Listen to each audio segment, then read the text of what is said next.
With some of our things, so please hold takeoff for runway 10. We're having some issues here. We're going to try to turn back. How this audio changes everything in the Greg Biffle plane crash.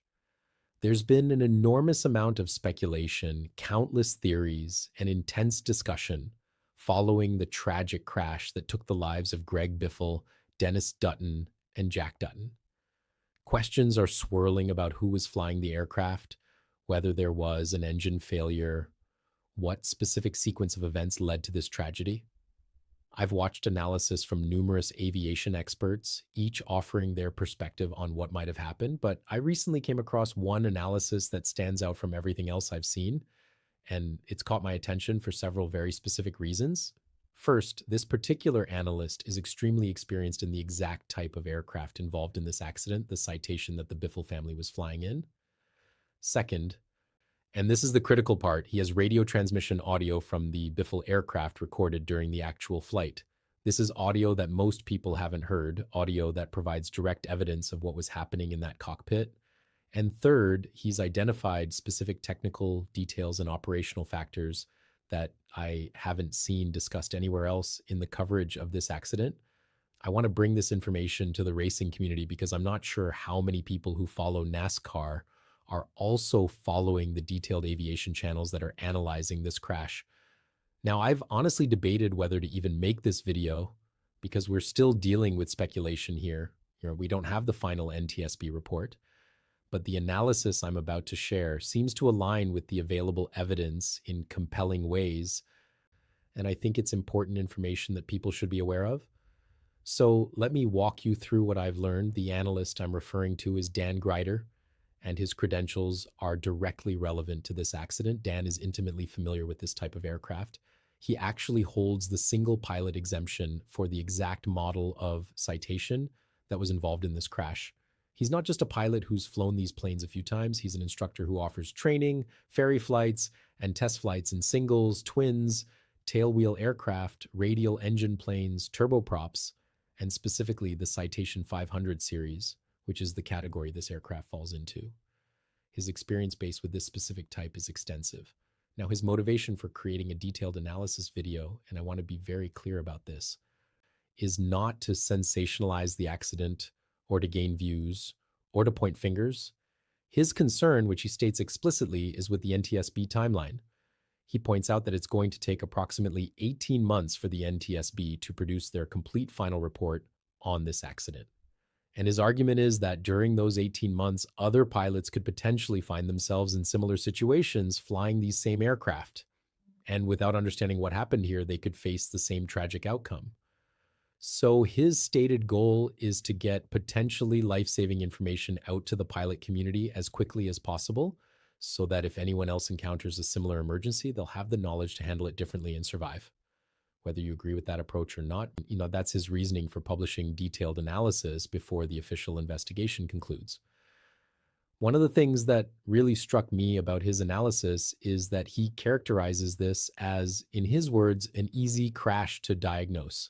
Now, that might sound presumptuous, but remember, this is coming from someone with years of experience specifically in these aircraft, years of training other pilots in these aircraft, and deep familiarity with their performance characteristics and limitations.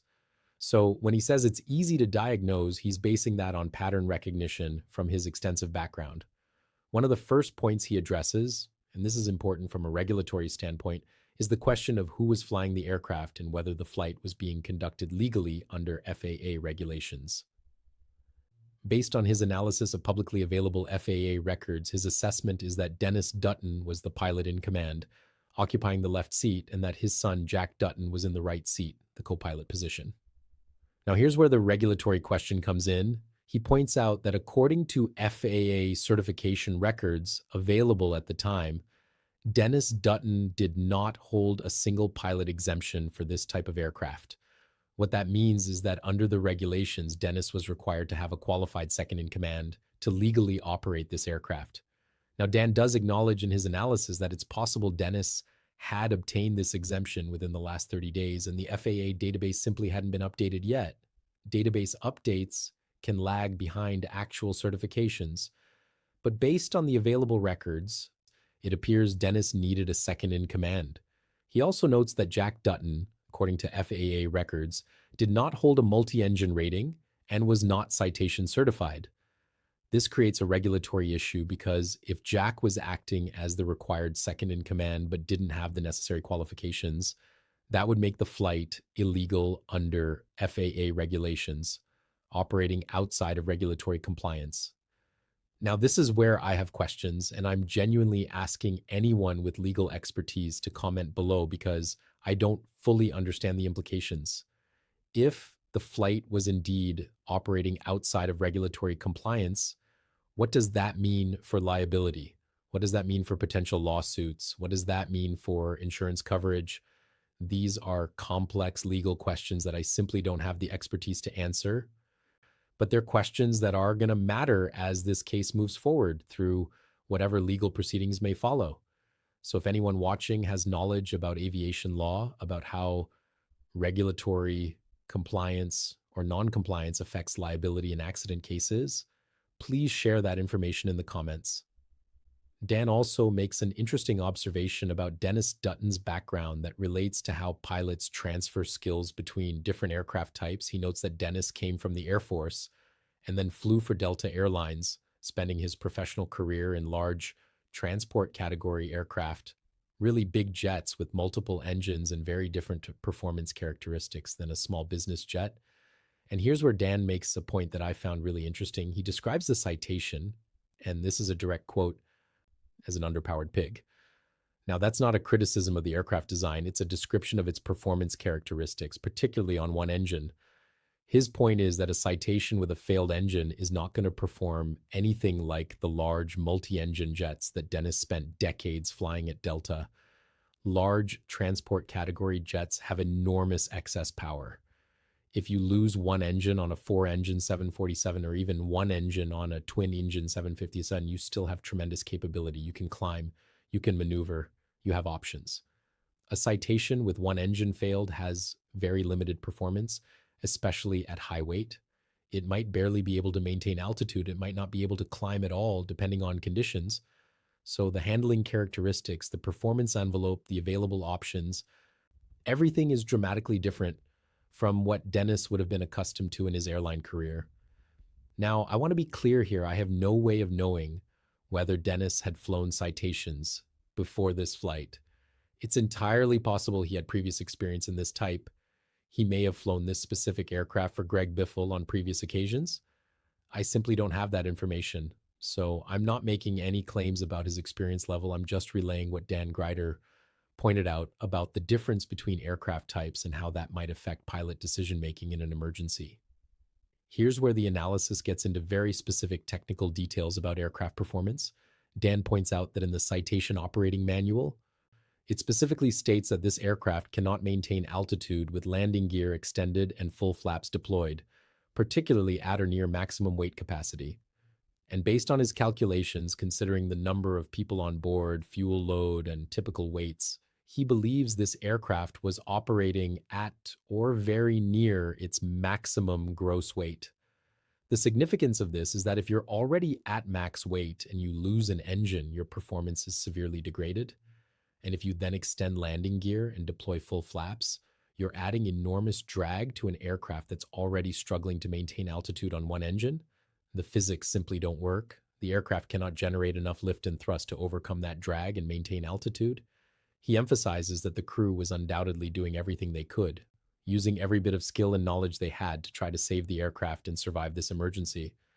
This isn't about criticizing their actions, but the point he's making is that there are physical limitations, performance limitations that no amount of pilot skill can overcome. If the aircraft simply doesn't have the energy, the speed, the power to maintain altitude in a given configuration, it's going to descend regardless of what the pilots do. Now, here's where his analysis addresses what should have been done according to standard training and procedures for this type of emergency. He states that when you experience an engine failure in a citation, the proper procedure, what pilots are trained to do, is to immediately climb to an altitude of 3,000 to 4,000 feet and engage the autopilot. The autopilot in this configuration with one engine operating can fly the aircraft safely for approximately 2 hours. During that time, you declare an emergency with air traffic control. You work with them to get vectors to a suitable airport, ideally a larger airport with longer runways and better emergency response capability than wherever you departed from. You have time to run all the checklists to configure the aircraft properly, to set up a stabilized approach. You're not rushed, you're not low, you have options. He points out, and this detail is absolutely heartbreaking when you think about it, that the Biffle aircraft traveled 26 miles over the 10-minute period from takeoff to crash, and Charlotte Douglas International Airport, the major airport in Charlotte with long runways and full emergency services, was only 32 miles away from where they took off. 32 miles. They were so close to having a completely different option available, a much better option with longer runways, better equipment, more margin for error. The fact that they were that close to a major airport but didn't make it there is genuinely tragic. But based on the flight track and the altitude profile, it's clear they were attempting to return to the departure airport to handle the emergency themselves by getting back on the ground at the familiar airport they just left. And again, that's not necessarily a wrong decision. It's a decision that makes sense from a certain perspective. But according to Dan's analysis, it committed them to a very challenging return at low altitude without the margins that climbing higher would have provided. He also addresses something I had questions about when I first saw the flight track. There's this unusual pattern where the aircraft approaches the airport from one direction, then makes a large sweeping turn and approaches from a different direction. Dan's interpretation, based on the weather conditions that day and the flight path, is that they were initially trying to land on runway 10, the same runway they departed from, just landing in the opposite direction from their takeoff.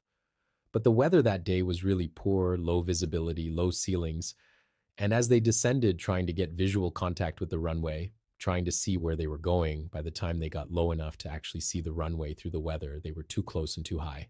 They couldn't safely make that approach. So they had to abandon that attempt, which is why you see that large turn in the flight track. They're maneuvering around to set up for a different approach, trying to find a way to get the aircraft on the ground. And according to Dan's analysis at that point in the sequence, with landing gear already extended, with flaps deployed, with one engine failed, and the aircraft at high weight, the aircraft simply ran out of energy. It didn't have the performance capability to maintain altitude. The pilots were undoubtedly doing everything in their power to keep the nose up, to maintain altitude, to make it to the runway. But the aircraft, limited by physics and aerodynamics, simply couldn't do it. And the result was an impact 1,800 feet short of the runway threshold. Now, here's where this analysis becomes even more compelling and where we get to the audio evidence that I mentioned at the beginning. Dan was contacted after the accident by witnesses who were actually present at the airport when this was happening, and this is where the radio transmissions come into play. There was an FBO, a fixed base operator, that's essentially a service facility at the airport, that was monitoring the radio frequency and had a speaker system so people in the building could hear radio traffic. And through that speaker system, there were 5 separate radio transmissions from the Biffle aircraft during this emergency sequence. Multiple people were in that FBO facility and heard these transmissions in real time as this emergency was unfolding.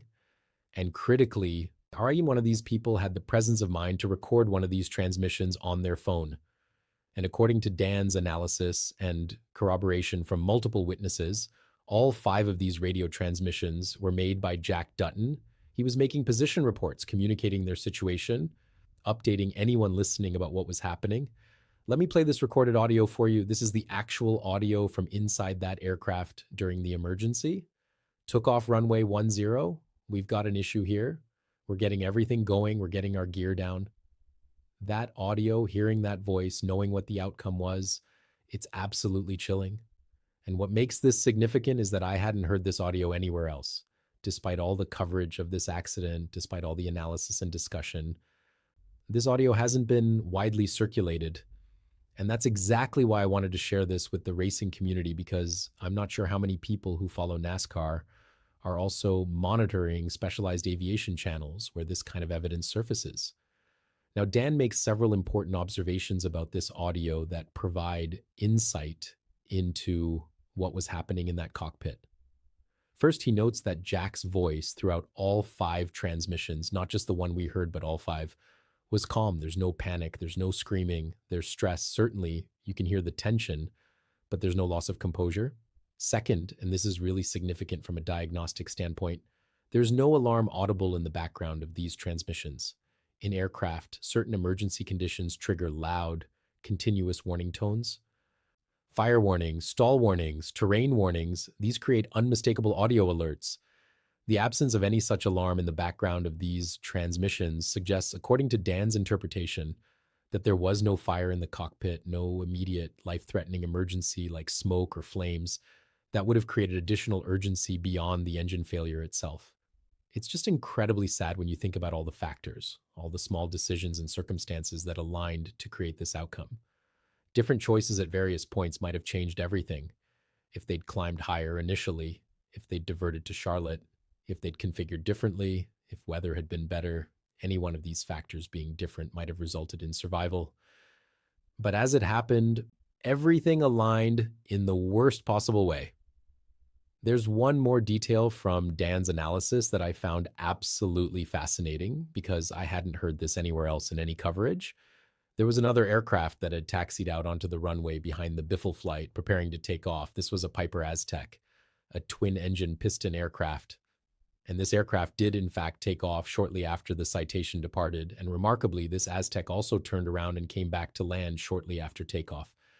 Now, I don't know if this was because of weather, because the pilot encountered the same low visibility and decided to return, or for some other reason. But the Aztec did return to land. And here's the part that I literally cannot imagine. This Aztec landed on runway 10, the same runway where the Citation had just crashed and was on fire. The Aztec landed on that runway while the wreckage of the Citation was still burning on or near it. I cannot fathom what that must have been like for the pilot of that Aztec, landing knowing there was a crash, possibly not knowing exactly where the wreckage was, having to commit to that landing because they were already low and committed. It's just an unimaginable situation. Now, I need to emphasize again, I cannot independently verify all of these details. This is analysis and information from Dan Greider based on his investigation, his contacts with witnesses, his review of available data. It's not official NTSB findings. We won't have those for many months, but his analysis seems credible based on his qualifications, seems to align with the available evidence, and provides explanations that make technical sense given the performance characteristics of this aircraft. His motivation, as he states it, is not to blame anyone or to sensationalize, but to get information out to other pilots who might face similar situations so they can make different choices and survive. He's frustrated with how long the NTSB process takes, and whether you agree with his approach of publishing analysis before the official report or not, you can understand his concern that valuable safety lessons might not reach the pilot community for 18 months. Again, I'm not an aviation expert. This is not my area of expertise at all. I'm sharing this because I think it's important information that the racing community should be aware of. If you have expertise in aviation, if you've watched Dan's full analysis video, if you fly these aircraft yourself, please share your thoughts in the comments. When I looked at his video, there were over 2,000 comments, hundreds of thousands of views, and many of the commenters were pilots themselves, including pilots who were in that area that day, commenting on the weather conditions and how poor visibility was, and pilots who fly this exact type of aircraft who shared their perspectives, and many of whom agreed with his analysis. So please understand, this is not definitive. This is analysis and interpretation. We will eventually get official findings from the NTSB investigation. I am not placing blame on anyone. I'm simply sharing what I consider to be a very interesting and technically detailed analysis that seems to make sense and that, if accurate, would answer a lot of the questions people have been asking about this tragedy. Please leave your thoughts in the comments, especially if you have expertise in aviation or if you've followed this case closely and have information to share. My heart continues to break for everyone affected by this. It's still so hard to believe this happened, that these 3 people are gone. This is a time for the racing community to come together, to support each other, to remember Greg, and to extend compassion to all the families involved. If you found this information valuable, please subscribe to the channel. Hit that subscribe button and turn on notifications so you don't miss future content. And please share this video if you think others in the racing community would benefit from this information. Thank you for watching, and I'll see you at the checkered flag.